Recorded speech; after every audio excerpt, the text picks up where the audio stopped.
with, and now someone's got to make the play. Blast is working his way towards the bomb, but of course, again, you see the setup from Seattle. They're happy to just give up the plant, challenge immediately after that.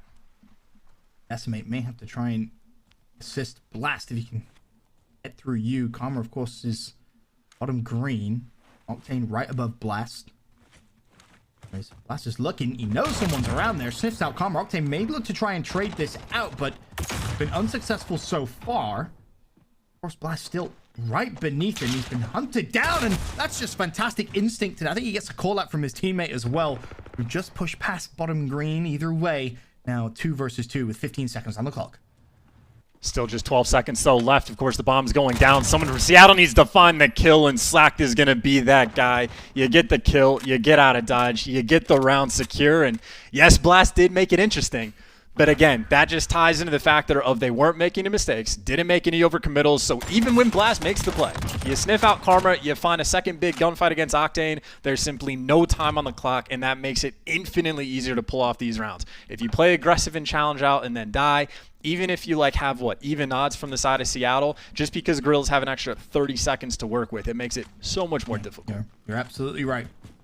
As Seattle Surge now with a 2-1 round advantage. Aqua still looking for his first kill, as is Octane actually. Both players currently sitting at 0-3. That's not going to have much success just yet, although that gunfight may come relatively soon here. Spark's trying to hit the flank. He actually has 2 players right in front of him. The smokes are out, makes it a little messy. Doesn't want to push blindly through the smoke. Waits for it to clear just a tad. Now pushes through. Combat somehow stays alive. Vivid does get a first blood though around all the chaos. And he put himself right at the back of the map. There's 2, almost 3. Octane finds his first kill. App also shuts down Blast. So in the blink of an eye, you've got yourself a 3 versus 3. And you got Octane in the back, potentially watching the flank. I don't know if either player just spotted him where he's at. He's somehow still alive, able to get towards the site. The question is, though, his teammates have cleared out the back, but I was going to say the cross is not open. Spart's got cover of that. You see Apathy coming back to help out Octane. And instead of trying to wrap it, they're just committing. They're going for the plant straight away. Octane was tagged as he went to try and get the bomb down, and that's just good team peeking and team fire from the LA Gorillas.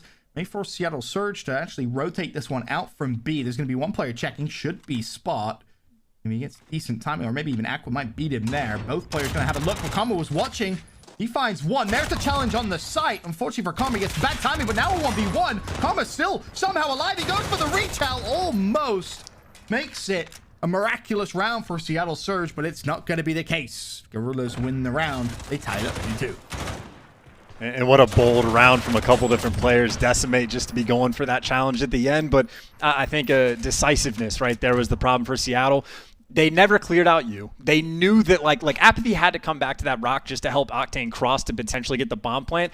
As soon as that doesn't work, they had to hightail it over to A. In my opinion, they probably should have just done that in the true 3v3. They had plenty of time to work with, and I think it would have been better than just hoping that no one peeks the bomb when you're trying to get it down. But either way, not an easy spot to be in, and still just tied 2-2. Now we head into round 5. LA Gorillas back on the attacking side. Aqua bomb in hand as he has all map 2 so far, but it's a nice quick double kill that essentially comes through for the Gorillas, and Vivid has put himself in a nice little spot. There is, of course, 1 player that's already pushed past him. And unfortunately, he was trying to get some good timing there on towards Panda, but Panda fell before he even got there. That now leaves Apathy and Slack in a 2 versus 4. Last with a nice read on towards App, and while Slack, good luck, have fun. Gonna make it maybe a little interesting in the 1v3, but bomb, of course, planted. Slack with really not much chance of winning that round. And that's a very nice round for the Gorillas to get on board. I think Vivid was obviously the opening man, and it really does crack me up sometimes just thinking about how Search and Destroy is played in this game in general, of like nice and slow, snail's pace, work as a team. Oh wait guys, I've dead silence now, I'm going to fly. And you're just invisible on the map, and like dead silence has always been incredibly important in Search and Destroy, but because you only get it occasionally in this game, it is like beyond a superpower compared to usual because you're just not used to playing around it. Definitely very, very strong. Speaking of strong, it's a great start from Blast at 8-3. On the flip side for Seattle Surge, Slack trying to keep up that pace at 6-4. Apathy right behind him at 5-4 as well, but it's a first blood from Slack. He was instantly traded out. His teammates there, though, find themselves another 2 kills. This, a 4 versus 2. Blast and Decimate still alive. And I like the call. Immediately, Seattle again being decisive, flooding over towards B, and that's going to put a lot of pressure on Blast, who's going to have to make the big play. Seattle going hunting. They have no idea. Tries to shoot one in the back, and Blast can only connect with one before he gets dropped. And now you have Seattle nice and grouped up over towards the B side. Estimate for the 1 versus 3. Octane, Apathy, and Karma all up for the Seattle Surge. And Decimate has 40 seconds on the clock to play with. Just to his right-hand side. They knew exactly where Decimate was. May have just made a little too much noise. The Seattle Surge tied this one up again. 3-3. And if you need a deeper explanation of why Dead Silence base gives you a superpower, because when you're used to playing this game, you hear everything, the smallest detail. Like if someone steps foot in the water, you're basically being heard like across the map. Sounds effectively. like the ocean. Yeah, no, it's incredibly loud. So if you don't have Dead Silence, you're basically screwed in all of those situations. And then of course, when you have it, players are not used to having to check the corners. They're used to being able to just hear everything that's going on. Oh, Seattle Surge again. Tie this one up. 3 rounds apiece. If you're just tuning in, it was Seattle Surge that took map number 1 very convincingly. They've already beaten LA Gorillas once this weekend. They want to try and do that again here. Looking for a spot into Sunday, and of course our semi-finals. Decimate will level the playing field up though, 4 versus 4. Panda responds. It's a nice trade as Decimate falls. Apathy also finds one, as does Panda. And this, a fantastic round again out of Seattle Surge. This time it's Blast for the 1v3. He'll drop as well. Seattle Surge, 2 rounds in a row. And I'm going to stick with the theme of Dead Silence, Ben. I'm going to talk about it every single round as much as possible. It cracks me up after Panda has gotten, a kill with an AR over on the head glitch by Trains, and then a kill with the nade. You know Panda's going to be there, but Vivid's like, I got Dead Silence, let me make the play, and just sprints straight into his line of sight. And it gives you superpowers. It does not give you extra damage on your bullets. Definitely does not. Be a little strong, that's for sure. Is Seattle Surge now back onto the attacking side, and are they eyeing up A, or is it just going to be with smokes? Maybe try and bait out a few Gorilla players to rotate towards that site. Nothing yet. Seems like at least the start here. Seattle Surge just slowing it down, going back to basics. And the slowing it down genuinely just to tie it into Dead Silence and be like, we don't have enough Dead Silences. We can't make an aggressive play. Let's play for picks and hope for the best. But of course, this time Aqua is able to strike first blood. So the pressure's on Seattle to try to make some sort of a play. And you see the encroachment over on this B point.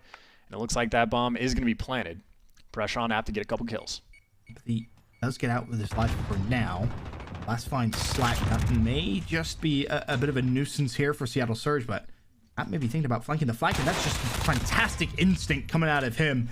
He finds himself 2. There's 1 for Karma. Decimate will shut down Karma. That makes it now a 2 versus 2. 25 seconds on the clock. They know Apathy should be hanging around you. Decimate, he's read the situation, but he's not been able to find the kill. Has to push forward, but Apathy's just running away. Puts himself in towards fence. Now his teammate has to win a 1v1 on the other side. Octane will fall. This is essentially where Decimate just has to buy his teammate time. You cannot allow App to push through and kill the player defusing the bomb. Apathy, he knows there has to be someone on the bomb, but has to check the corners as well. Unfortunate for him, unable to win the round as Gorillas tie it up again.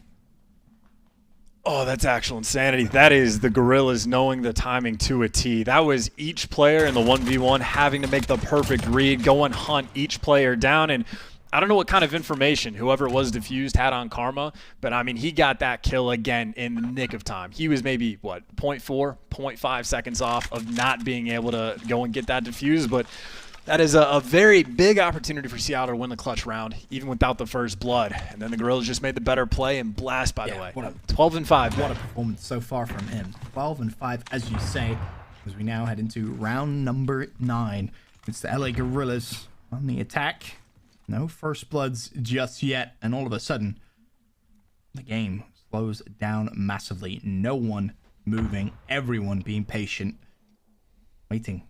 Maybe get their Dead Silence, push forward, see if they can try and find a first blood, see what utility is still left. West does have that nade. Unfortunately for him, Octane hasn't pushed up just yet. There's 50 seconds left in the round. Time is starting to tick. Of course, now the utility being thrown. A few players from LA Gorillas tagged up, but no, despite a little bit of B control, bomb nowhere near the site, and there finally comes the first blood. It's Apathy again, Chance. But you control has been a central theme of this game, and of course, Apathy with that kill is going to make it that much more difficult for Gorillas, who are going to have to push through the B site. Aqua doing his best, and Blast in the feed, picking up a couple kills, and then Slack goes and shuts them all down. A fantastic play from Slack. He just basically bamboozled the LA Gorillas. They had no idea how he got there, a bit of parkour skills, and all of a sudden finds himself a 3-piece. He will get the defuse as well. Just waiting, of course, for Dead Sounds maybe to get a little closer for his remaining teammates. With Apathy and, of course, Panda there. But Slack, what a play, Chance. I got to meet my neighbors. I need to, like, talk to them and be like, hey, guys, look, at occasional times, I'm going to be screaming my head off, and it's because of plays like that. I don't know my neighbors yet, so I'm going to just, like, try to tone it down just a little bit. But good Lord, I was also very close to saying a bad word on screen because Slack, again, just fried them. Yes. It was a good play. He did. It was a good play. That, of course, puts Seattle Surge now at map point. This round, of course, or the next, would put them 2-0 up here in this series, and would once again have them beating the Los Angeles Gorillas. But with how often this has been tied up, back and forth action really here in Game 2, you'd expect Gorillas to send us to around 11. And again, it's Blast. Such a good performance, 13-6. 13-6, but again, the supporting cast has not been quite enough so far. Got to make big plays over by you. Panda has been on point. He's able to find 2 in the third. Karma cleans it up for him. And you talk about needing a win on Search and Destroy. Well, the Seattle Surge 1-5 on this map. Their only win is against the Gorillas, and they're looking to get number 2. 50 seconds on the clock. Octane shuts down Decimate. Now it's Blast. He's been the man of the moment for LA Gorillas. But something says a 1v5, you're just not gonna see it. Seattle Surge close out game 2, 6 rounds to 4. And more importantly, they now have the 2-0 advantage in the series. And she may have been right. This is looking more and more like deja vu from yesterday. And it just tickles me. Like, it genuinely cracks me up that assuming Seattle wins one more map, which it looks like they're in great shape to do, they're going to have all 40 of their CDL points just against the Gorillas. Like, the statistical odds of the bracket working out, like, I have no idea how that comes to be. But that's incredible. And I bet the Surge, as soon as the Gorillas beat Optic, we're just, like, laughing and be like, yes, this is free for us. Let's go. Hey, man, Seattle Surge, they'll be happy to get any points. Doesn't matter who they're playing against, of course, to start this weekend. They weren't in the best spot. Admittedly, could have been a little worse, that's for sure, but another win here could see them keep on climbing, and more importantly for the players, especially of that caliber.